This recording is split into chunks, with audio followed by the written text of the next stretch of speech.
پھر کہتے ہیں ہم عدالت نے ہمارے پر کچھ کیا ہے. ابھی تو آپ یوں گھما رہے ہیں, کبھی نیب میں گھما رہے ہیں, کبھی اس میں گھما رہے ہیں, کبھی کچھ گھما رہے ہیں, اور بس ٹھیک ہے, بسم اللہ, جو مرضی کرتے رہے. اس ملک کے ساتھ تماشا لگا ہوا ہے. صحیح ہے, اب بالکل ٹھیک ہے. لیکن دوسری طرف اگر ہم خواجہ آصف صاحب کی بات کریں, ابھی اور یہ صاحب کہہ رہے تھے ارشاد صاحب کہ چالان جمع کرائیں اور چیزوں کو آگے بڑھائیں, لیکن ہم دیکھ رہے ہیں کہ خواجہ آصف صاحب کا 2018 میں انویسٹیگیشن شروع ہوتی ہے, 2020 میں یہ کیس لاہور ٹرانسفر ہوتا ہے راولپنڈی سے, اب دسمبر میں ان کو گرفتار کیا جاتا ہے, جنوری میں وہ جوڈیشل ہوتے ہیں, اب یہ جون ختم ہونے کو ہے, اور 6 مہینے یا 2.5 سال میں ریفرنس فائل نہیں ہو سکا خواجہ آصف کے خلاف, ریفرنس ابھی تک فائل نہیں ہوا, اور اب ان کی ضمانت ہو گئی ہے. بڑی تفصیل سے عدالت میں بحث بھی ہوئی ہے. تو آپ کیا پروسیکیوشن کی کارکردگی کو کس طرح سے دیکھتے ہیں؟ اس میں کوئی شک نہیں ہے کہ ہمارا جو نظام ہے, خواہ وہ پروسیکیوشن کی سطح پر ہو, خواہ وہ عدالت کی سطح پر ہو, یہ اتنے گنجلک ہے, اتنا پیچیدہ ہے, اور یہ کرمنل فرینڈلی ہے کہ اس کا بھرپور فائدہ جو ہے وہ لوگ اٹھاتے ہیں جن پر الزام ہوتا ہے. جو مدعی ادارہ ہوتا ہے, جو ریاست ہوتی ہے, یا عوام کے جو مفادات کے اور حقوق کے تحفظ کے ذمہ دار ادارے ہوتے ہیں, اور ان کا یعنی عجیب و غریب صورت ہے کہ ایک کیس میں شہباز شریف صاحب کے 110 گواہ کھڑے کر دیے گئے. بھئی 110 گواہ کا مطلب یہ ہے کہ آپ فیصلہ ہی نہ کر پائیں. وہ 8, 10, 5, 6 وہ گواہ جو بہت ریلیونٹ گواہ ہوں, جو ثبوت فراہم کر سکیں, وہ ان کو آپ کریں اور جلدی سے جلدی اس کو معاملے کو ختم کریں. ایسا نہیں ہوتا, موقع دیا جاتا ہے. ہمارا سسٹم جو ہے وہ مجرم کو اور ملزم کو موقع دیتا ہے کہ وہ جتنا بچاؤ کر سکتا ہے وہ گواہوں کو منحرف کر سکتا ہے, گواہوں کو دباؤ ڈال کر منحرف کرے, یا پیسہ دے کر منحرف کرے, یا کوئی اور طریقہ اختیار کرے. اس کو بھرپور آزادی دی جاتی ہے, موقع فراہم کیا جاتا ہے.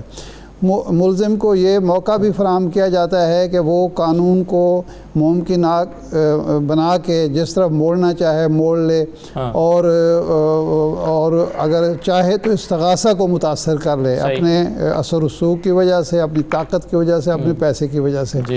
تو یہی صورتحال یہاں ہے کہ 25 ارب کوئی معمولی رقم نہیں ہے. 25 ارب کی رقم اگر آئی ہے, ثبوت تو آپ کے پاس موجود ہے. حمزہ شہباز کو دینا چاہیے یا ان لوگوں کو جنہوں نے بھیجے ہیں؟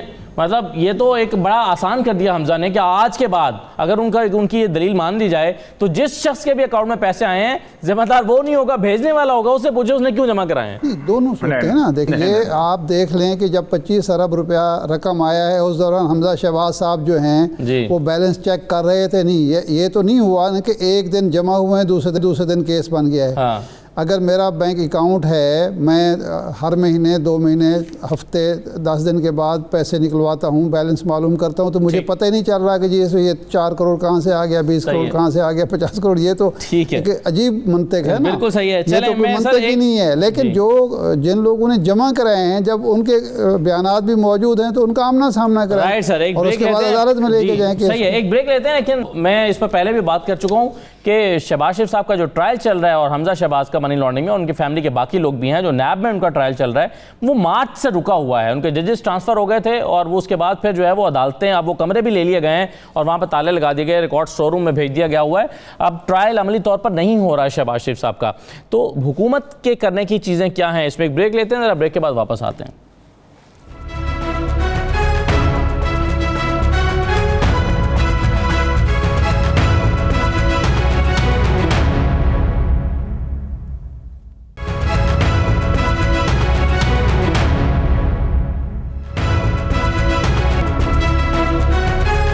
دوبارہ آپ کو خوش آمدید کہتے ہیں.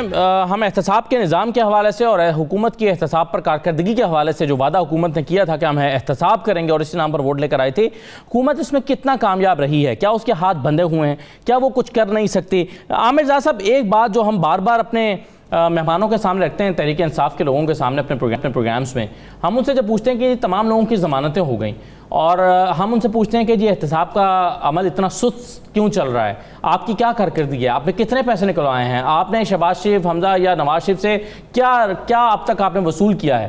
تو اس کا وہ جواب ہوتا ہے کہ جی معاملہ چونکہ عدالتوں میں ہے تو ہم اس کے ذمہ دار نہیں ہیں, تو یہ فیصلے تو اب عدالتوں نے کرنے ہیں. کیا حکومت کا کوئی کردار ہے یا کلیتاً یہ عدالتوں کے اوپر ہی ہے کہ احتساب ہوگا یا نہیں ہوگا، یا حکومت جو ہے اس کے اوپر بھی کوئی ذمہ داری عائد ہوگی؟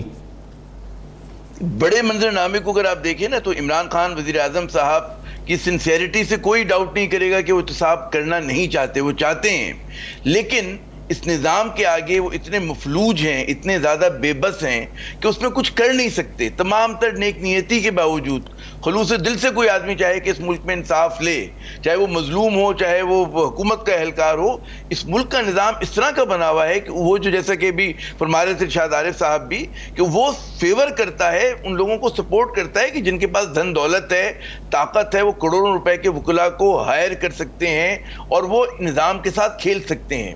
تو میں سمجھتا ہوں سب سے بڑا جو اس وقت المیہ ہے ہمارے ساتھ وہ یہ کہ پی ٹی آئی کی حکومت نے ود ان دا سسٹم کیوں کہ رہ کے کام کر رہی ہے، اور یہ سسٹم اپنی ساکھ میں، اپنی آخری تجزیے میں عوام دشمن ہے، اور ہم نے جو انگریزوں سے لوڑا لگڑا نظام لیا اس کو ہمارے 70 برس میں ہم نے اس کو اور زیادہ خراب کر دیا۔ تو اس میں اگر آپ یہ سمجھیں کہ کسی کو انصاف مل جائے گا، کسی مظلوم کی داد رسی ہوگی اور کسی ظالم کو، لٹیرے کو واقعتاً سزا ہوگی، تو وہ ہمیں مطلب ہے کھرچ کے نکال دینا چاہیے۔ آپ وائٹ کالر کرائم کی بات کرتے ہیں، یہاں جو قاتل ہیں جنہوں نے مطلب ہے عزیر بلوچ کا کیس ہمارے سامنے کراچی میں چل رہا ہے، وہ یک کے بعد دیگرے مقدموں سے چھوٹ رہے ہیں۔ اقبال کے اس میں مقدمہ ہے، اس میں جناب ایکسٹورشن کا ہے، قتل و غارت گری کا ہے۔ جب آپ اس طرح کے کرائم کو ثابت نہیں کر سکتے تو وائٹ کالر کرائم جو ہوتا ہے بڑا سوفسٹیکیٹڈ وہ ہوتا ہے۔ اس کے لیے پھر سوالات ہوتے ہیں کہ حکومت نے کیا وسائل دیے پروسیکیوشن کو، کیا انہوں نے انویسٹیگیٹرز کو وسائل دیے، تو وہاں پر ہمیں ایک بہت بڑا جھول نظر آتا ہے۔ تو میں سمجھتا ہوں کہ اس وقت جو سب سے بڑا جو ایک مقصد ہونا چاہیے کسی بھی حکومت کا کہ ایسے مینڈیٹ کے ساتھ آئے کہ وہ مختصر سے وقت میں چیزوں کو تہو بالا کر دے، سسٹم کو ریسیٹ کرے۔ اس سسٹم کے رہتے ہوئے نہ کوئی عوام کی بھلائی کا کام ہو سکتا ہے، نہ اس ملک میں انصاف آ سکتا ہے، کیونکہ یہ سسٹم جو ہے یہ تو خود ہی ان لوگوں کو پروٹیکٹ کر رہا ہے کہ جنہوں نے اس ملک کو لوٹا ہے۔ مجھے بتائیں کس کو ڈاؤٹ ہے، ہم کس کس کا نام لیں اور کتنی بار دہرائیں؟ تو یہاں تو جی ڈیفیمیشن کیس بھی آپ نہیں چلا سکتے۔ تو یہ بے بسی کا عالم ہے۔ تو میں سمجھتا ہوں کہ حکومت کی بے بسی ہے، اور کیونکہ Imran Khan has agreed to work with in the system, تو اس میں وہ کچھ کر نہیں سکتے، وہ کوئی چھکا نہیں مار سکتے باؤنڈری سے باہر جا کے۔ بالکل صحیح ہے۔ اور یہ صاحب یہ رجحان کتنا خطرناک ہے کہ ہمارے ہاں عدالتوں میں کچھ ججز کے بارے میں یا اوور آل ایک یہ لوگوں کا پرسیپشن بن گیا ہے کہ یہ جج ہیں ان کا تعلق فلاں پارٹی سے ہے، یہ جج ہیں تو ان کا تعلق فلاں پارٹی سے ہے، اچھا اس مقدمے میں یہ جج بیٹھے ہوئے ہیں تو پھر تو اب تو ضمانت پکی، اور اگر یہ جج بیٹھے ہوئے ہیں تو اب تو ضمانت نہیں ملے گی۔ یہ رجحان کتنا خطرناک ہے جو کہ ہماری مختلف عدالتوں کے ججز کے بارے میں قائم ہو رہا ہے۔ میں آپ کو ایک کے ساتھ ایک پرسوں ہی کا جو مقدمہ ہے اس کے بارے میں شیئر کرنا چاہتا ہوں۔ نیب نے پورا مقدمہ خواجہ آصف کے بارے میں یہ ڈیولپ کیا کہ جی یہ دو چیزوں کا جواب دے دیں، اور ایک یہ کہ ان کے پاس دبئی سے جو یہاں پر 136 ملین انہوں نے ٹرانسفر کیے ہیں، تو دبئی کے اکاؤنٹ میں ان کے پاس پیسے کہاں سے آئے تھے؟ اگر انہوں نے اقامہ کیا تھا تو کیا اس کی تنخواہوں کا ثبوت دے دیں، یا یہ ایک ریسٹورنٹ چلاتے تھے اس کی انکم کا ثبوت دے دیں۔ 2 دن تک حیدر رسول مرزا دلائل دیتے رہے اور وہ یہ دونوں ثبوت نہیں دے سکے، اور انہوں نے کہا کہ جی وہ بینک بند ہو گیا ہے اور ریسٹورنٹ بھی بند ہو گیا ہے، اس لیے کوئی ثبوت نہیں مل سکتا، اور ان کی ضمانت ہو جاتی ہے۔ تو آپ کوالٹی آف جو انصاف ہے اس کو کس طرح سے دیکھتے ہیں سر؟ دیکھیں میں کسی طور پر بھی معافی دینے کو تیار نہیں ہوں ان 3 سالوں کی۔ اس کی بنیادی وجہ یہ ہے کہ آپ 21 قانون جو ہیں ایک گو میں پاس کر دیتے ہیں جہاں آپ کو ضرورت ہوتی ہے۔ آپ ٹرانسجینڈر کا لا جو ہے انٹرنیشنل کمٹمنٹ کے پاس کر دیتے ہیں، آپ ڈومیسٹک وائلنس کا پاس کر دیتے ہیں، لیکن آپ مجھے بتائیے کیس چلتا ہے ہائی کورٹ میں نہیں چلتا، کیس چلتا ہے پرائمری کورٹ میں۔ اگر آپ کی پرائمری کورٹ میں ساؤنڈ قسم کا کیس چل گیا اور اس جج نے فیصلہ کر دیا، ہائی کورٹ میں پوائنٹ آف لا ڈسکشن ہوتا ہے، ایویڈنس نہیں آتا۔ 90% آپ نے عدالتوں میں جج نہیں لگائے ہوئے، وہ نواز شریف سے آنے تھے، وہ آپ نے وہاں سے لے کے آنے تھے، کوئی نرداری لے کے آنے تھے، آپ نے لگایا ہی نہیں۔ آپ کس کھاتے میں بیٹھے ہوئے، آپ برف کو کیا پی کے بیٹھے ہوئے آپ لوگ؟ ایک تو یہ کہ آپ نے پرائمری کورٹ اسٹیبلش نہیں کی جہاں وہ کیس چلنا ہے۔ ایک جج بڑا اچھا ہے، اس کو یہ بھی کیس دے دو، اس کو یہ بھی کیس دو، اس کو یہ بھی دے دو، اور اس کے بعد ایک کیس نکلا ہے وہ گیا خانے سے گیا۔ آپ کے ہر شہر کے اندر کم از کم 2 عدالتیں اب تک لگ چکنی چاہیے تھی. پاکستان میں گریجویٹ ختم ہو گئے ہیں, لا گریجویٹ ختم ہو گئے ہیں. آپ ایک ایمرجنسی کا امیڈیٹلی کمپیٹیٹو ایگزامینیشن پہ آتے کہ آؤ احتساب کا جج لگانا چاہتے ہیں, جج لگاتے, پہلے دن جج جاتے, اس کے بعد آپ ایک کمپیٹیٹو ایگزامینیشن آپ کرتے کہ ہم نے پروسیکیوٹر لگانے, پاکستان پروسیکیوٹر ہائر کرتے. پوری نیب کے اندر آپ نے کانٹریکٹ کے اوپر بندے رکھے ہوئے, اور کانٹریکٹ پہ کون رکھ کے گیا ہوا ہے؟ اسحاق رکھ کے گیا ہوا ہے, کوئی کچھ رکھ کے, کوئی سب کو یہ کام آپ کو پہلے مہینے میں کر دینا چاہیے تھا. مشکل کام ہے یہ. اچھا, اس کے بعد آپ کو لا کا مسئلہ ہے. آپ بیٹھتے, آپ دیکھیں لکوناس کہاں ہے. پاکستان کا ہر اچھا پولیس افسر جانتا ہے وہ کہاں جا کے پھنستا ہے, کہاں جا کے اس کی خرابی ہوتی ہے. کہاں آپ ایک چھوٹا سا گروپ بنا کے آپ یہ قانون نہیں پاس کر سکتے, اور قانون کو ایک 2/3 میجورٹی سے پاس ہونا ہے. سمپل میجورٹی آپ کے پاس موجود ہے, آپ اٹھاتے جیسے ابھی بلڈوز کیا قانون لے کے آ جاتے. کسی کی ضرورت نہ ہوتی اس کے لیے. ہائی کورٹ کے جی, اور یہ سب کل جو فیصلہ آیا ہے جس میں ہائی کورٹ میں تو بعد میں نوبت آتی ہے. جی بالکل صحیح کہہ رہے ہیں آپ. ہائی کورٹ میں تو پہلے تو نیچے جو عدالتیں ہیں اس پہ کیس تو وہاں بلڈ ہونا ہے. نواز شریف جن کو مفرور قرار دیا جا چکا ہے, ان کے بارے میں کل فیصلہ آیا کہ جو ان کی درخواستیں اس لیے ہم مسترد کر رہے ہیں کیونکہ وہ اپیل کی درخواستیں اس لیے مسترد کر رہے ہیں کیونکہ وہ مفرور ہیں. لیکن وہ جب بھی آئیں, جتنا عرصہ بھی وہ مفرور رہیں, اور جب بھی آئیں یا لائے جائیں تو وہ آ کر دوبارہ اپیل کی درخواست کر سکتے ہیں, اپیل کر سکتے ہیں, دوبارہ درخواستیں دائر کر سکتے ہیں. کیسے دیکھتے ہیں آپ اس فیصلے کو؟ اچھا, مزدار فیصلہ. کل میں اس پہ بات بھی 2 جگہ کی ہے. دیکھیں اس میں بڑی مزدار, ایک تو یہ ہے کہ پہلی دفعہ یہ ہوا ہے کہ وہ کرتے یہ تھے کہ نواز شریف کا فیصلہ کالعدم قرار دیتے تھے سزا کا, اور اس کے بعد کہتے تھے کہ یہ بندہ جو ہے نا یہ اپنا جب بھی آئے کر لے. نواز شریف صاحب سے اس کو ہوگی غلطی. جب پہلی پلی انہوں نے لی تھی 1999 میں بھاگنے کی, تو کہتے کہ میں تو مجبور تھا, مجھے تو رات کی اس میں نکالا اور سعودی عرب بھیج دیا, میرا کیا قصور, نہ میں نے ضمانت دی, ان کی درخواست دی, نہ کچھ کیا. عدالت نے کہا بسم اللہ تشریف لائیں, سارے کیس معاف ہو گئے. اس میں سب سے اہم کیس تھا ہیلی کاپٹر کیس. اس کے کرپشن کیس کے ڈیسیژن ہو چکا تھا. پہلی دفعہ پاکستان میں قطری خط استعمال ہوا تھا. قطر کا شہزادے نے کہا تھا یہ میں نے ہیلی کاپٹر دیا ہوا ہے, اور پھر جب انویسٹیگیشن ہو گئی تو ہیلی کاپٹر میں اچانک آگ لگ گیا, ہیلی کاپٹر جل گیا. اب پاکستان میں جلتے ہیں ایسی چیزیں, اور جلنی چاہیے پاکستان کے اندر, ظاہر بات ہے, ثبوت تو وہ اس میں اس دفعہ ان کے پاس کوئی عدالت کے پاس راستہ نہیں تھا, کیونکہ اگر وہ لکھتے کہ ایک مفرور آدمی کی تمام تر حیثیت ایسی ہے کہ وہ جناب رہتا ہے, تو وہ ان کا مسئلہ, انہوں نے 5-6 سارے کیس لا ریجیکٹ کر دیے. اب اس وقت تو فیوجیٹو لا ہے, اور وہ کہتے یہ ہیں کہ کسی بھی مفرور کے ساتھ عدالت ہمدردی نہیں کر سکتی. اتنی بات ہے, اس کی اپیل کا حق ختم ہو گیا ہوا ہے. سارے جتنے بھی لوگ مفروریاں کاٹتے ہیں, جتنے بھی لوگ جو سزائیں جب لے کے نکل جاتے ہیں جیل سے بھاگتے ہیں, کہاں جاتے ہیں؟ کوئی کچے کے علاقے میں جاتا ہے, کوئی فلاں جگہ جاتا ہے, کیا قصور ہے؟ بالکل ان کی بھی اپیلیں کرو, ایکسپٹ, ان کو بھی مہلت دو.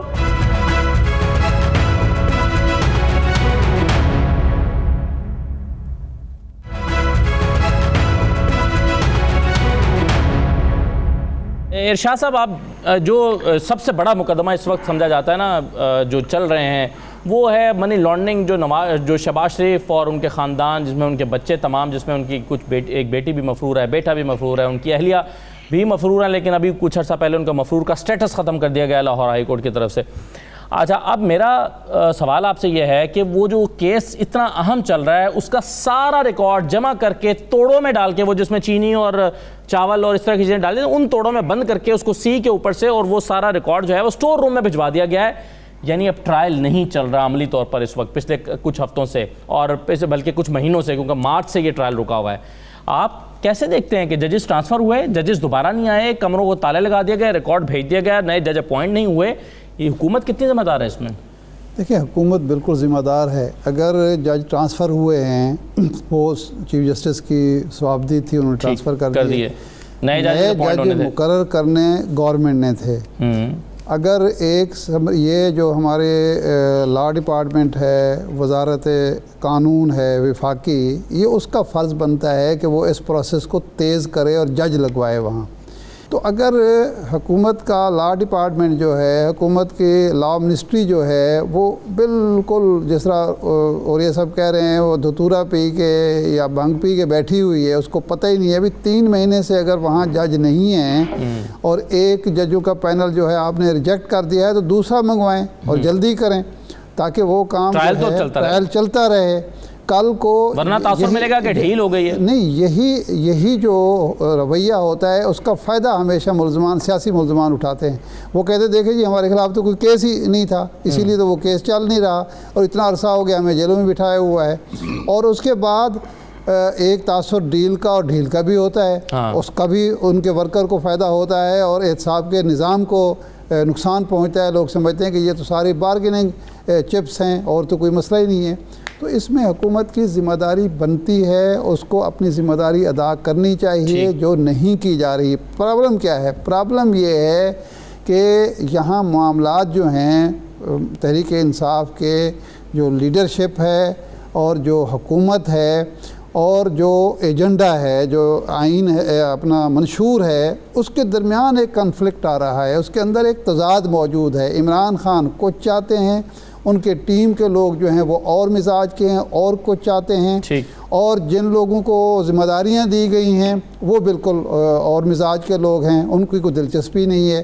اب اگر ایک جو لا ڈپارٹمنٹ جو لوگ چلا رہے ہیں یا جو معاملات چلا رہے ہیں قانونی، ان کو کوئی دلچسپی نہیں ہوگی تو عمران خان کہتے رہے بالکل صحیح بات ہے. اور عدم دلچسپی جو ہے وہ کئی چیزیں، یہ ساری چیزیں جو ہیں دیکھیں، یہ جب طوالت آپ اختیار کرتے ہیں، جب بھی کوئی معاملہ ڈیلے ہوتا ہے اس کا ہمیشہ ہمدردی کا موڈ جو ہے وہ ہمدردی کے جذبات جو ہیں وہ ملزم کے ساتھ ہو جاتے ہیں. اسی لیے کہا گیا ہے، اسلام میں بھی کہا گیا ہے اور جدید جو ہے وہ معاشرہ وہ بھی کہتا ہے کہ ڈیلے نہیں ہونا چاہیے، تاخیر نہیں ہوگی، جتنی تاخیر ہوگی عامر جہاں صاحب احتساب کو نقصان پہنچے. عامر جہاں صاحب، خواجہ آصف پر ریفرنس دائر نہیں ہو سکا 2 سال میں، رانا ثناء اللہ پر فرد جرم عائد نہیں ہو سکی 1.5 سال میں، اور ان کے جو جج بھی ٹرانسفر ہو گئے ان کا بھی اب فرد جرم عائد ہونے کا موضوع ہی کہیں پیچھے رہ گیا، ماضی میں رہ گیا. شہباز شریف صاحب کا ٹرائل میں نے بتا دیا رک چکا ہے، نواز شریف واپس لائے نہیں جا سکتے. کیا کومنٹ کریں گے آپ ان ساری چیزوں پر؟ بات یہ کہ احتساب جو ہے وہ ایک کہتے ہیں بنیادی پتھر ہے حکومت کی سیاست کا. تو اگر وہ احتساب کے اپنے اس پہلے قدم کے اوپر جو ہے اگر ڈیلیور نہیں کر پا رہے تو لمحہ فکریہ ہونا چاہیے حکومت کے لیے. جیسے کہ بھی ہمارے معزز اور گیسٹ حضرات نے کہا کہ جی جو ان کی کنسنٹریشن تھی اور جو چیزیں کرنے کی تھی وہ بھی نہیں کر پائے. تو ایک تو یہ حکومت پہ تنقید بنتی ہے کہ غالباً اگر وہ زیادہ فعال کردار ادا کرتے، اپنے لا ڈپارٹمنٹ کو ذرا سا پیٹی کس کے رکھتے تو غالباً ذرا سے بہتر نتائج ہوتے. لیکن ایک اور بات ہمیں نہیں بھولنی چاہیے، وہ یہ کہ جہاں پر حکومت ہمیشہ سے ہماری حکومتیں ایسے ہی چلی ہیں، وہاں پر جو ملزمان یا مجرم ہیں انہوں نے مقدموں کو لڑنے کو کہتے ہیں نا فن اور سائنس کا درجہ دے دیا ہے. میں نام نہیں لوں گا کیونکہ آف دا ریکارڈ گفتگو ہوئی تھی ہماری کبھی ایک صاحب سے کراچی میں، تو انہوں نے کہا کہ جی ہمارا تو ایک اصول ہے کہ فائل پہ گرد پڑنے دیں، جتنا زیادہ آپ کیس کو کھینچ سکتے ہیں کھینچے. اس میں انویسٹیگیٹر ریٹائر ہو جائے گا، اس میں جج تبدیل ہو جائے گا، اس میں وکیل کا پتہ نہیں کیا ہو جائے گا. تو انہوں نے اس کو فن کا درجہ دے دیا. ریکارڈ آپ نے دیکھا ہوگا کہ بڑے بڑے مقدموں کے بڑے بڑے ملزمان کے ریکارڈ غائب ہو گئے عدالت سے، جل گئے. یہ ساری چیزیں کیونکہ ہمارے جن لوگوں پہ مقدمے ہم چلا رہے ہیں وہ دیکھیں، ہماری تنقید ہوتی ہے ہمیشہ اسٹیبلشمنٹ پہ.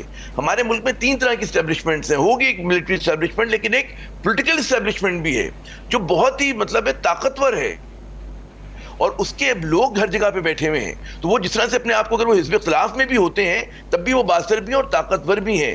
انہیں پتہ ہے کہ جی کہاں سے ڈوری ہمیں کھینچنی ہے. انہیں پتہ ہے کہ جی 17 گریڈ کا افسر تو میں نے لگایا تھا وہاں پر انٹرویو کر کے، یہ جو آدمی ہے جج اس کو میں نے بنوایا تھا. تو یہ تمام چیزیں جو ہمارا، میں کہتا ہوں کہ پورا جو نظام ہے، جب تک ہم اس کو ریسیٹ کرنے کی بات نہیں کریں گے، چھوٹی موٹی اس سے تبدیلی سے جو ہے بات نہیں ہوگی کہ عمران خان کوئی نیت کر لیں یا جناب لا منسٹر کچھ کر لیں، کیونکہ اتنا زیادہ خرابی آ گئی ہے.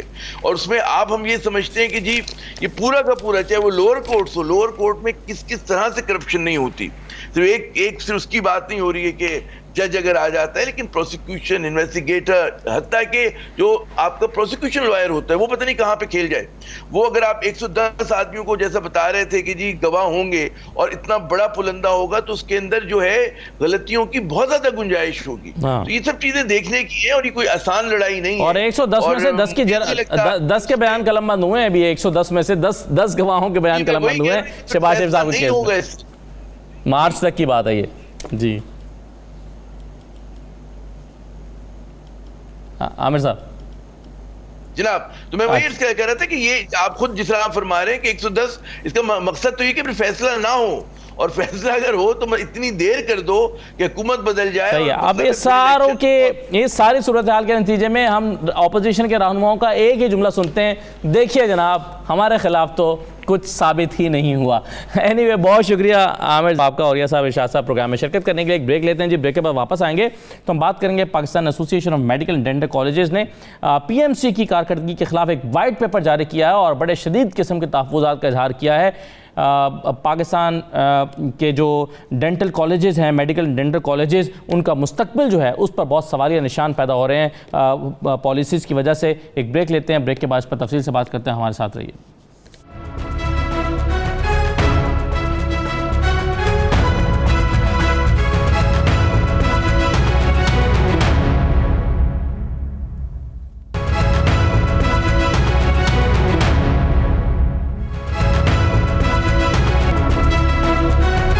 بریک کے بعد آپ کو دوبارہ خوش آمدید کہتے ہیں. پاکستان ایسوسی ایشن of medical and dental institutes نے پی ایم سی کی کارکردگی کے حوالے سے ایک وائٹ پیپر جاری کیا ہے اور اس میں مطالبہ کیا گیا ہے کہ اعلیٰ سطح کمیٹی بنائی جائے, ہماری بات سنی جائے اور خود وزیر اعظم اور صدر پاکستان جو ہیں وہ شعبہ طب کو تباہ ہونے کے سے بچائیں, یہ اپیل کی گئی ہے. اب مسائل کیا ہیں, کیوں یہ پاکستان ایسوسی ایشن of medical and dental institutes کو یہ لگتا ہے کہ یہ شعبہ تباہ کیا جا رہا ہے, حکومت کی پالیسیاں, پی ایم سی کی پالیسیاں ناقص ہیں, مسائل کیا ہیں, مطالبات کیا ہیں, اس پر ہم گفتگو کریں گے. ہمارے ساتھ ڈاکٹر رضی محمد صاحب موجود ہیں, صدر ہیں پامی سندھ کے. ڈاکٹر غلام مصطفیٰ صاحب ہمارے ساتھ موجود ہیں, chairman Bhittai dental and medical college Mirpur. میں دونوں مہمانوں کو خوش آمدید کہوں گا. ڈاکٹر رضی صاحب, سب سے پہلے میں آپ سے جاننا چاہوں گا کہ مسئلہ دراصل ہے کیا, کیوں آپ یہ موقف اختیار کیے ہوئے ہیں کہ جو پی ایم سی کی کارکردگی ہے یا ان کی جو پالیسیز ہیں وہ میڈیکل اینڈ ڈینٹل کالجز کی تباہی کا باعث بن رہی ہے؟ سب سے پہلے شکریہ کہ آپ نے ہمیں اس پروگرام میں مدعو کیا, مجھے اور میرے ساتھی ڈاکٹر غلام مصطفیٰ بٹ صاحب کو. اور آپ کا سوال جو ہے وہ بڑا ویلڈ ہے کہ آخر مسئلہ کیا ہے. مسئلہ یہ ہے کہ بچے کی کہیں ایک جگہ پرابلم ہوتی ہے نا, یہاں داخلے سے لے کے ڈاکٹر بننے کے بعد تک مستقل مسائل کا ایک انبار ہے. اور ایسا کیوں ہے؟ جی, ایسا دو ہی صورت میں ہو سکتا ہے. ایک تو یہ کہ لا علمی ہو اور ایک یہ ہے کہ کوئی نیت صحیح نہ ہو. میں خوشگمانی پہ یہ کہوں گا کہ لا علمی کی وجہ سے ایسا ہے. اور لا علمی کیوں ہے؟ اس لیے کہ پی ایم سی کی جو کمپوزیشن ہے اور پی ایم سی کے ساتھ متعلقہ باڈیز کی جو کانسٹیٹیوشن ہے ان سب میں اسٹیک ہولڈرز کو باہر رکھا گیا ہے. آپ دیکھیں گے تقریباً 150 میں سے 114 کالجز جو ہیں وہ private medical and dental colleges ہیں اور ان کو کوئی ریپرزنٹیشن نہیں دی گئی ہے پی ایم سی کے اندر یا اس کی ایفیلیٹڈ باڈیز کے اندر. جی, تو ہم سے پوچھا ہی نہیں گیا ہے, تو ہمارے مسائل کو کیسے پتہ چلیں گے؟ دیکھیں, ڈیموکریسی کا بھی تقاضا یہ ہوتا ہے کہ چاہے کوئی بھی ہو اس کی ریپرزنٹیشن جو ہے وہ اداروں میں موجود ہو. کہ سٹیک ہولڈرز کو باہر رکھا گیا, لیکن سٹیک ہولڈرز کو باہر رکھنے سے مسئلہ کیا ہوا؟ یہ بھی تو ہو سکتا تھا نا کہ وہ سٹیک ہولڈرز سے مشورہ نہیں کر رہے لیکن پھر بھی آپ سیٹسفائیڈ ہوتے. آپ کا شکوہ یہ ہے کہ آپ کو باہر رکھا گیا یا شکوہ یہ ہے کہ جو پالیسیز بنائی گئی ہیں وہ صحیح نہیں ہیں؟ ہمارا دونوں دیکھیں, یہ تو بنیادی بات ہے. آپ اسٹیک ہولڈر سے پوچھے بغیر فیصلہ کریں گے تو غلطی کریں گے. اچھا, کیسے کسی کو الہام تھوڑی ہو سکتا ہے کسی کو کہ کیا مسئلے ہیں, کیا پرابلمس ہیں, اور غلطیوں کی ایک انبار ہے. دونوں باتیں دیکھیں, اس باہر رہنے پہ بھی شکوہ ہے اور غلطیاں جو اس کے نتیجے میں ہو رہی ہیں. مثال کے طور پہ ایڈمیشن کو آپ دیکھیں, ایم ڈی کیٹ, جی, 2 سال پہلے جو سندھ میں آخری ڈینٹل کالج میں داخلہ ہوا وہ اس کی ایم ڈی کیٹ کی پرسنٹیج تھی 26.5%. ٹھیک, لاسٹ ایئر انہوں نے کہہ دیا کہ نہیں, ہم 60 سے کم میں کسی کو داخل نہیں کریں گے. ٹھیک ہے. اب آپ بتائیے, جب 26.5 پہ جا کے معاملہ طے ہو رہا ہو وہاں پہ 60 کیسے ہو جائے گا؟ ایسا تو نہیں ہو سکتا نا. نتیجہ یہ ہوا کہ 2/3 سے زیادہ, تقریباً 70% of seats in the Sindh dental colleges جو ہے وہ بھری ہی نہیں. بڑے سے بڑے ڈینٹل کالج میں نہیں بھری, کسی میں نہیں بھری. صحیح ہے, لیکن ڈاکٹر صاحب اس میں آپ ڈیولز ایڈوکیٹ کا کردار اگر میں ادا کروں تو سوال یہ پیدا ہوتا ہے نا کہ ہو سکتا ہے کہ یہ ایک بہتر لاٹ لانے کے لیے کہ جی جو کوالیفائڈ ہے, جو واقعی 60% لے رہا ہے, اس کو ایڈمیشن ملنا چاہیے نہ کہ 26% والے کو. ہو سکتا ہے یہ پالیسی اس لیے لائی گئی ہو. یار آپ کا بہت شکریہ، آپ نے یہ سوال کیا سر میں اس میں دو باتیں کہوں گا جی اگر یہ بات درست ہے تو امریکہ اور انگلینڈ میں جو میڈیکل اتھارٹیز ہیں ان کو بھی کوئی یہ سمجھا دے، کیونکہ وہ تو سمجھتے ہیں کہ یہ طریقہ کار غلط ہے بہتر لوٹ لانے کا جو انگلینڈ میں ہوتا ہے امریکہ میں ہوتا ہے۔ انگلینڈ میں فار ایگزامپل آپ کو 3A گریڈز چاہیے اے لیول میں، ٹھیک تب آپ کوالیفائی کرتے ہیں اپلائی کر کے، ہوگی بات ہو گئی۔ اس کے بعد وہاں پہ یو کیٹ ایگزام ہوتا ہے، وہ یو کیٹ ایگزام کی کوئی پاس پرسنٹیج نہیں ہے۔ امریکہ میں ایم کیٹ ایگزام ہوتا ہے، اس کی کوئی پاس پرسنٹیج نہیں ہے، وہ صرف میرٹ ڈٹرمنیشن کے لیے ہوتا ہے۔ پاکستان میں انہوں نے 65% رکھا ایف ایس سی کے نمبر، چلیں ٹھیک ہے، یہ پہلی بات ہو گئی جیسے وہاں پہ ہوتا ہے۔ اس کے بعد ایم ڈی کیٹ کی بھی پاس پرسنٹیج رکھ دی، جو کہ نہ امریکہ میں ہوتی ہے، نہ انگلینڈ میں ہوتی ہے، نہ فرانس میں ہوتی ہے، نہ جرمنی میں ہوتی ہے۔ جو پڑھے لکھے ممالک ہیں وہاں پہ یہ نہیں ہوتا۔ دوسری بات یہ ہے کہ وہاں پر جب بھی کوئی ایسی چیز لائی جاتی ہے اس کا پہلے ایک سائنٹیفک اسٹڈی کی جاتی ہے، اور میں بتاؤں آن ایوریج 21 اسٹڈیز ہوتی ہیں۔ یہ آپ یہ کہنا چاہ رہے ہیں کہ 65% جو ہے کیا الہام ہوا، خواب میں آیا، یہ کیسے کس کرائٹیریا پہ آپ نے سلیکٹ کیا کہ 65% ایم ڈی کیٹ والے کو آپ ایڈمیشن دیں گے؟ یہ کیسے یہ فگر کیسے سلیکٹ ہوا؟ کیسے سلیکٹ کیا؟ اس کا سائنٹیفک بیسس کیا ہے؟ آپ رات میں سوئیں، صبح آپ کو خواب نظر آیا کہ جی میں اس کو اتنے % کر دوں، تو یہ کوئی سائنٹیفک بنیاد؟ تو اس طرح ملکوں کے فیصلے تو نہیں ہوتے۔ اس طرح آپ کے 1.5 لاکھ بچے جو ہیں، آپ بھی بچوں والے ہوں گے، 1.5 لاکھ بچے ہیں، ان کے فیوچر کا فیصلہ آپ اس بنیاد پہ کر دیں گے بغیر کسی سائنٹیفک اسٹڈی کے؟ یہ کیسے ہو سکتا ہے؟ بالکل صحیح ہے۔ ڈاکٹر غلام مصطفیٰ صاحب، آپ کیا کہنا چاہیں گے اس پر؟ یہ جو پالیسی لائی گئی ایڈمیشن پالیسی، اس کے نتیجے میں کیا نقصانات ہوئے ہیں؟ جی میں عرض کرتا ہوں، سب سے پہلے تو تھینک یو ویری مچ۔ میں بڑی ٹیکنیکل بات کروں گا کہ دیکھیں ایم ڈی کیٹ پاسنگ ایک ہے ایکٹ بنا ہوا ہے جو پارلیمنٹ سے پاس ہوا ہے جی، پارلیمنٹ سے جو ایکٹ پاس ہوا ہے اس میں لکھا ہوا ہے پاس ہونا چاہیے، لیکن ریگولیشن میں انہوں نے پاس کو 60% کر دیا، حالانکہ پاس نمبر جو ہے وہ انٹر میں 33% ہوتا ہے، اور even M B B S B D S کے جو پاسنگ ہیں وہ 50% پہ پاس ہو کے ڈاکٹر بنتے ہیں۔ یہ ایم ڈی کے ٹیسٹ میں 60% کرنا یہ بہت زیادتی ہے، نمبر 1۔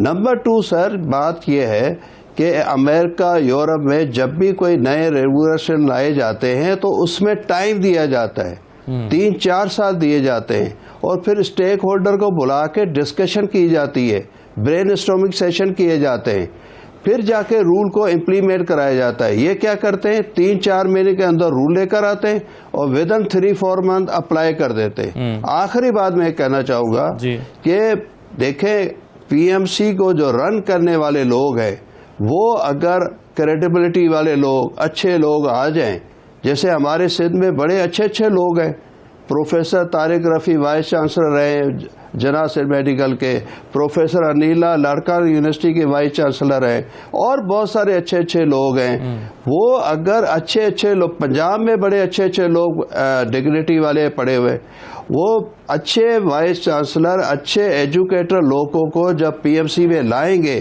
تو قانون سازی بھی اچھی ہوگی اور میرٹ بھی اچھی ہوگی اور اسٹینڈرڈ بھی پڑھائی گا۔ آپ کہہ رہے ہیں میرٹ پر آئیں گے تو آگے میرٹ کی بات ہوگی نا۔ ڈاکٹر صاحب مجھے یہ بتائیے کہ ابھی میری معلومات کے مطابق پاکستان میں ابھی بھی پاکستان کو ڈاکٹرز کی کمی کا سامنا ہے اب، اور ڈاکٹرز کی کمی کو دور کرنے کے لیے جو پرائیویٹ کالجز ہیں انہوں نے اپنا بڑا امپورٹنٹ رول پلے کیا ہے۔ اب آپ کہہ رہے ہیں کہ پچھلے سال جو ہے وہ 800 سیٹیں خالی رہ گئیں ڈینٹل کالجز کی۔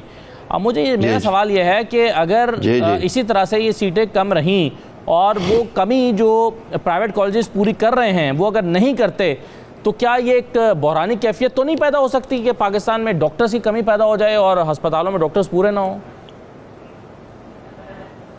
جی میں عرض کرتا ہوں، اس میں بڑی امپورٹنٹ بات آپ کو بتانا چاہ رہا ہوں۔ جی ڈاکٹر صاحب، میں ایک بڑی ایک امپورٹنٹ بات بتانا چاہ رہا ہوں۔ میں بڑی ایک امپورٹنٹ بات بتانا چاہ رہا ہوں کہ ڈاکٹر کا کرائسس بہت زیادہ ہے اور مزید ہو جائے گا۔ اب انہوں نے کیا کیا ہے کہ نرسنگ کونسل میں ایک نرس کو اجازت دے دی ہے کہ آپ پرسکرپشن کر سکتی ہیں، اور ادھر MBBS اور BDS ڈاکٹر پہ کرائسس آنے والا ہے، اس کو جو ہے نا کم کرتے جا رہے ہیں. ان کو پتہ ہی نہیں ہے کہ پالیسی کیسے بنائی جائے. پالیسی بنانے والے اگر اچھے لوگ بیٹھیں گے تو پالیسیز بنے گی. اور اسی طرح میں ایک بات اور ایڈ کرنا چاہوں گا کہ ہمارے ڈاکٹر جن کو یہاں ایڈمیشن نہیں مل رہا وہ چائنا پڑھنے جا رہے ہیں، وہ قازقستان رشیا کے اسٹیٹس میں پڑھنے جا رہے ہیں. تو ہمارا تو بچہ ڈرین آؤٹ ہو رہا ہے. تو اس پہ بڑا کرائسس ہے. میں عارف علوی صاحب کو گزارش کروں گا، عمران خان صاحب سے گزارش کروں گا کہ اس کو ورلڈ ٹیکل لیں، اچھی کمیٹیاں بنائیں، نیوٹرل لوگ بٹھائیں اور اچھے فیصلے کریں. عمران خان صاحب ہمیشہ تقریر میں پہلے کہتے تھے کہ انسٹیٹیوٹ مضبوط ہونے چاہیے. تو PMC کو تو ایسے لوگوں کو بٹھا دیا جو PMs کا ڈیمیج کر رہے ہیں. بالکل صحیح ہے. تو اداروں میں میرٹ نہیں ہوگا تو وہ پالیسیز بھی میرٹ پہ نہیں بنا سکتے. میں ایک ڈاکٹر رضی صاحب، جی ڈاکٹر رضی صاحب آپ بالکل ایڈ کر دیجیے گا اس میں، اور میرا سوال بھی ایک لے لیں. سوال یہ ہے کہ آپ کا ایک اور مطالبہ یہ ہے کہ پبلک اور پرائیویٹ کالجز کے جو ایڈمیشنز ہیں وہ ایک ساتھ نہیں ہونے چاہیے. یہ مطالبہ آپ کا کیوں ہے؟ جی بالکل.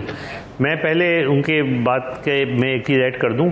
اچھے لوگ آنے چاہیے PMC میں، میرٹ والے لوگ آنے چاہیے، مگر ساتھ ساتھ اسٹیک ہولڈرز کو انوالو کرنا ضروری ہے. آپ کتنے اچھے لوگ لے آئیں، اگر آپ نے اسٹیک ہولڈر نہیں لائے تو آپ کا کام صحیح نہیں ہو. دوسری بات جو آپ نے کہی کہ بہت کم ایڈمیشنز ہوئے ہیں اور تھوڑے رہ گئے. میں آپ کو ایک بات بتاؤں، یہ تھوڑے بھی نہیں رہیں گے، اس لیے کہ جیسے غلام مصطفیٰ صاحب کا جو کالج ہے، اگر ان کے جو ایڈمیشن ہو رہے ہیں اگر اتنے کم ہوں گے تو یہ چلائیں گے کیسے، تنخواہیں کیسے دیں گے؟ تو جو ایڈمیشن ہو رہے ہیں 60% سے اوپر میں وہ بھی بند ہو جائیں گے، وہ بھی نہیں پڑھا پائیں گے. نتیجہ کیا ہوگا کہ پورے ادارے بیٹھ جائیں گے. ان کو پتہ ہی نہیں ہے کہ کتنا بڑا نقصان پہنچ رہا ہے. ڈاکٹر صاحب یہ حیرت کی بات ہے کہ ہم یہ دیکھتے ہیں کہ سیٹس کا تعین پہلے کیا جاتا ہے، پھر اس کے مطابق میرٹ کی لسٹیں لگتی ہیں، اور اگر آپ کا جو ہے وہ آپ کی سیٹیں ابھی بھی باقی ہیں اور اس میرٹ پر جس کو آپ نے سوچ رکھا تھا اس پر وہ سیٹیں فل ہو گئی ہیں، تو پھر آپ اپنے میرٹ کو تھوڑا کم کرتے ہیں تاکہ سیٹیں پوری ہو جائیں. یہاں پر سیٹیں ویکینٹ رہ گئی ہیں آپ کی. یہ تھوڑا حیران کن فارمولا نہیں ہے جو آپ لوگوں نے امپلیمنٹ کیا؟ بہت حیران کن ہے. بہت اچھی بات کی آپ نے. پہلے ایسے ہی ہوتا رہا ہے، پہلے بھی MD کیٹ ہوتا تھا، اس میں یہی ہوتا رہا ہے کہ کم کرتے رہیں. جب ہی میں نے آپ سے عرض کیا 2 سال پہلے 26.5 پہ ختم ہوئی ہے، اس سے پہلے اس سے بھی کم پہ ختم ہوئی ہے. لیکن وہی بات ہے کہ میں تو یہ سمجھتا ہوں کہ ویل میننگ لوگ ہیں، ان کو پتہ نہیں ہے، لیکن کبھی کبھی ہم ڈس ایلیوژن ہو جاتے ہیں کہ کیا واقعی ویل میننگ ہے بھی کہ نہیں ہے. کیا یہ واقعی یہ چاہتے ہیں کہ ادارے ادھر ادھر بند ہو جائیں؟ اور سب سے بڑا نقصان جو ہے وہ سندھ کے کالجز کو پہنچ رہا ہے. اور نتیجہ یہ ہوتا ہے کہ جہاں پر زیادہ ضرورت ہے، جہاں زیادہ کمی ہے، جہاں زیادہ ایجوکیشن کا مسئلہ ہے، وہاں پہ آپ سب سے بڑا ہٹ کر رہے ہیں. ڈاکٹر رضی صاحب جو میرا سوال تھا وقت کم رہ گیا. میرا جو سوال تھا آپ سے کہ آپ کیوں سمجھتے ہیں کہ پبلک اور پرائیویٹ کالجز کے ایڈمیشن ایک ساتھ نہیں ہونے چاہیے؟ کیا لاجک ہے اس میں؟ اس لیے کہ دیکھیں، آپ اگر اس ملک کی آپ وہ اٹھا کے دیکھیں، سب سے پہلے پبلک سیکٹر میڈیکل کالج میں داخلہ ہوتا ہے. اگرچہ اس میں دگنا خرچہ ہوتا ہے فی اسٹوڈنٹ جو پرائیویٹ میں ہوتا ہے، مگر وہ ٹیکس پیئر کا پیسے ہوتے ہیں، وہ عام آدمی کے پیسے، لہٰذا اس کو نظر نہیں آتا. وہ کہتا ہے سب سے پہلے تو میرا کنگ ایڈورڈ میں، ڈو میں، خیبر میں ہو جائے. اس کے بعد پبلک سیکٹر ڈینٹل کالج میں ہوتا ہے، پھر پرائیویٹ سیکٹر میڈیکل کالج میں ہوتا ہے، آخر میں پرائیویٹ سیکٹر ڈینٹل کالج میں ہوتا ہے. نتیجتاً آپ نے ٹائمنگ بھی ایک رکھ دی، آپ نے پرسنٹیج بھی رکھ دی، تو سب سے چوتھے نمبر پہ جو بچے کی چوائس ہے وہ تو ختم ہو جائے، سب سے پہلے ختم ہوگا. سب سے پہلے پرائیویٹ سیکٹر ڈینٹل کالج تباہ ہوں گے، پھر پرائیویٹ سیکٹر میڈیکل کالج تباہ ہوں گے، اور اس سے ملک کا کیا فائدہ ہوگا؟ تو آپ خود دیکھیں. پھر دوسری جانب انہوں نے NLE کو بھی انٹروڈیوس کر دیا. دیکھیں ہمارے ینگ ڈاکٹرز جو بنے ہوئے ہیں وہ تباہ ہو رہے ہیں. آپ کے ملک میں 20,000 ڈاکٹر نکلے اس سال، اور وہ 20,000 ڈاکٹر اس وقت نفسیاتی مریض بن گئے. ہم اپنے بچوں کو اس طرح نہیں چھوڑ سکتے. میں نے تو صاف بات کی ہے، میں نے کہا آپ بھلے مجھے آپ جیل میں ڈال دیں، کیا کر دیں، مگر میں اپنے بچوں کو جن کو ہم نے 5 سال بیٹھ کے پڑھایا ہے ان کو ہم چھوڑ نہیں سکتے. بالکل صحیح ہے. اب آخر میں مجھے وقت بالکل کم ہے. ڈاکٹر رضی صاحب آپ مطالبہ کیا ہے آپ کا فائنلی گورنمنٹ سے؟ ہمارا مطالبہ یہ ہے کہ ہمیں سارے اسٹیک ہولڈرز کو، عوامی کو PMC میں جی ڈاکٹر غلام مصطفیٰ صاحب شاید کچھ PMC میں داخل ہمیں شامل کیا جائے. جی غلام صاحب بولیں، بٹ صاحب بولیں. جی ڈاکٹر صاحب. میں رضی صاحب کی آگے کو بات بڑھانا چاہوں گا کہ امریکہ میں بھی اسٹیک ہولڈر کو شامل کیا جاتا ہے. جی صحیح. اسٹیک ہولڈر کو سر بہت شکریہ، وقت میرے پاس ختم ہو گیا. ڈاکٹر رضی صاحب اور ڈاکٹر غلام مصطفیٰ صاحب پروگرام میں شرکت کرنے کا بہت شکریہ. اجازت دیجیے، اللہ حافظ.